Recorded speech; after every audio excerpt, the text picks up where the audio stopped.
Tisti čas so mnogi izmed Jezusovih učencev rekli, trda je ta beseda, kdo je more poslušati? Ker je pa Jezus sam pri sebi vedel, da njegovi učenci nad tem godrnjajo, jim je rekel, to vam je vzpotiko.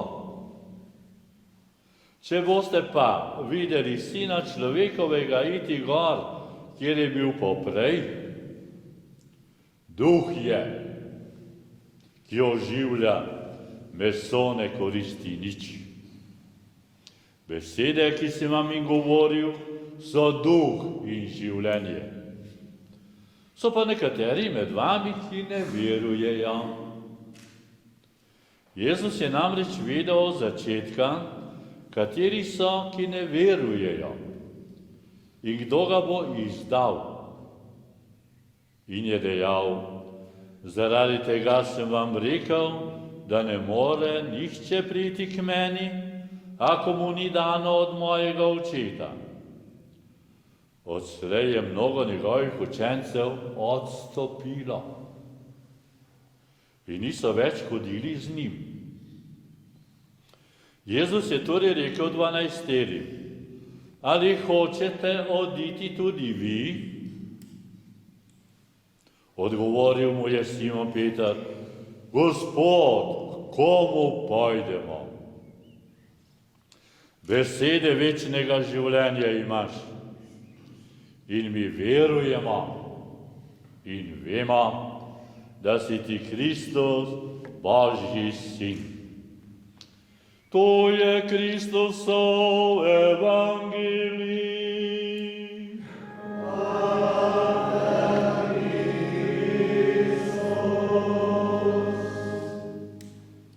Ja, Gospod, komu ne pa gremo? Besede večnega življenja imaš. O, sestre, bratje, da bi mi vsi, ki smo se danes tu zbrali okrog Petra, Pavla Glavarja, okrog njegovega groba, res mogli reči, Gospod, komu pa ne gremo? Nič, nikamor ne gremo. Pri tebi bomo vstali. Obhajali smo veliko noč. Obhajali smo 40-dnevni postni čas. Pripravljali smo se na veliko noč. Skušali smo opraviti tudi dobro velikonočno spoved. Če je še nismo, je še priložnost in prilika. Gospod bo dal milost. Gospod ti bo rekel, pojdi vstani, pojdi k očetu, da boš miren, da boš imel zaupanje vase, da boš bolj zdrav, sproščen in vesel. Da, Gospod, komu naj gremo? Ti imaš besede večnega življenja, tega se mi dobro zavedamo, čeprav včasih na to pozabimo. Nas zanese, da se včasih celo upamo reči,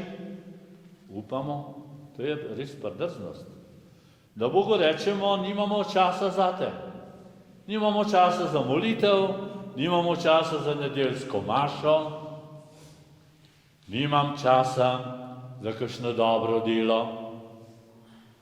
Ja, to smo slabiči, smo ranjeni z izvirnim grehom, to moramo tudi vedno znova in znova priznati.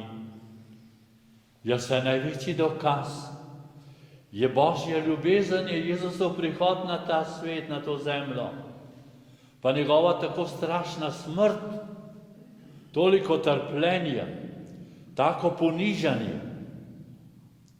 In mi pa trdimo, da nimamo greha, da smo svobodni, da delamo, kar smo, kako smo pridrzni. Gospod, imaš besede večnega življenja, je Peter rekel. Ta Peter, ki je v berilu, ko smo ga poslušali, lepo berilo je tole, iz apostolskih del. Kot smo pred nekaj dni nazaj brali tudi iz apostolskih del odlomek, kako so bili apostolski zbor zaprti v zaporu pod strogim režimom rimske vojske, zastraženi, in kako so jih pretepali. In potem smo slišali v tistem branju, kako so potem vsi odhajali, ker jim je poglavar povedal, zdaj vas bomo sicer spustili, ampak ne delajte nemira v Jeruzalemu in ne očitajte, da smo mi Kristusa pribili na križ. In ne delajte razdora med ljudmi. In so jih spustili, čeprav so jih prej pa orenk pretepli. Ja, prva cerkev je šla čez preizkušnje. In Jezus je tudi jasno povedal, boste imeli stisko v svojem življenju, vam ne bo vedno lepo, bo tudi marsikaj treba dodati mojemu trpljenju.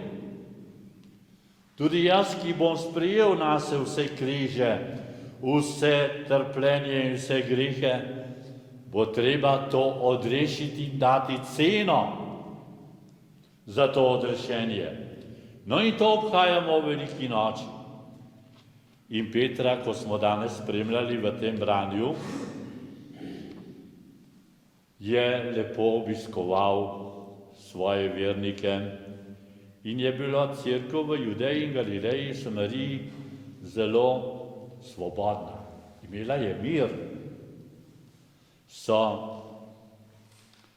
nekako ljudi prepričali, da je Gospod res vstal, ker ko so tisti vojaki pri zastraženem grobu zbežali v Jeruzalem, še ni bilo miru in gmaha pred Kristusovim stajenjem, čeprav se je potem Jezus prikazoval 40 dni apostolom in izbranim. To je res, da je Jezus po vstajenju izbral izvoljence, najprej seveda svoje učence, ker nje je poslal in bo poslal, pojdite po vsem svetu.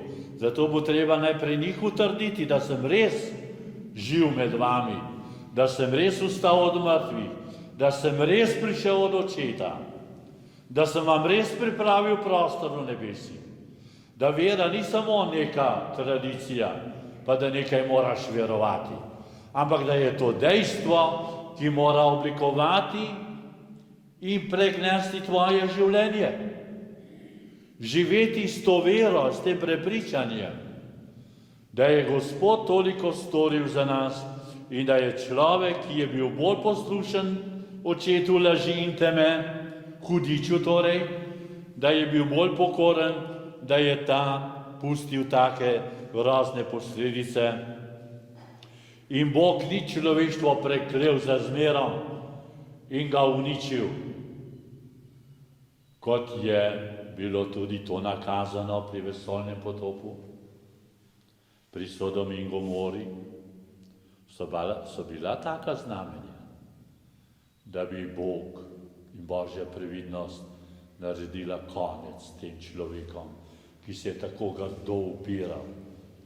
In potem gre Božja previdnost še naprej do onemoglih stvari, da izbere izvoljen narod izmed tolikih narodov, poganskih narodov, izraelskega, in ga vodi. In ta narod spet dela neumnosti. Spet pozablja na Božjo navzočnost in previdnost. Spet grejo ulic zlato tele in po svoje ustvarjajo življenje. In to počenja zgodovina človeštva tudi danes. Smo mi prav na istem. Tudi mi bi, ne vem, s kom bi radi tega svojega zlatega teleta častili in mu dajali ne vem kakšne užitke in pa zadoščevanja, da bi nam bilo lepo, da bi živeli svobodo. In zdaj imamo stranko Svoboda in bomo videli svobodo. In spet sama svoboda. Od 45. leta 9. maja, 10. maja, ko so korakali in ko so korakali zmagoslavci v naša mesta, svoboda in so se veselili. In kaj je bilo iz te svobode? Koliko krivic. Še v cerkev nismo smeli hoditi. Po šolah so nas preštevali, kdo hodi k veruhu, pa prej smo pa svobodo oznanjali. Pa ne vem kaj, da nam bo lepo vsem. Poglejte, kakšne kikse delamo in kakšne kikse delamo danes in jutri. In zato moramo imeti pamet. In zato bomo tudi mi danes rekli tle v Lanšprežu, Gospod, kam pa ne gremo? Ti imaš besede večnega življenja. Ne gremo od Gospoda. Še enkrat se bo vrnil k Petru,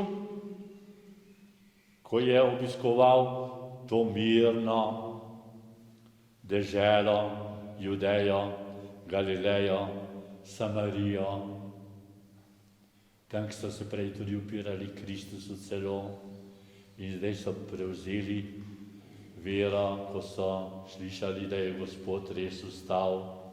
In zdaj se zgodita spet dva čudeža in Peter ni računal na to. Najprej tistemu revežu, ki ga je srečal tam, ki je ležal na posli v ranah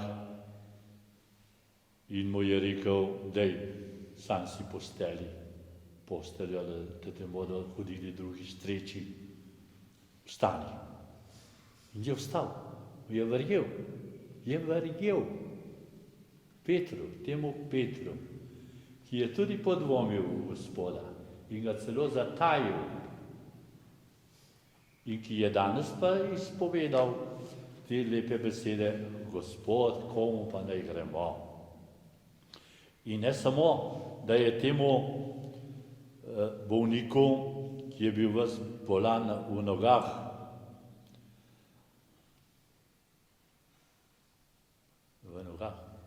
vse smo vsi bolj polni v nogah, mene tudi noge bolijo, tudi rabo tako vero.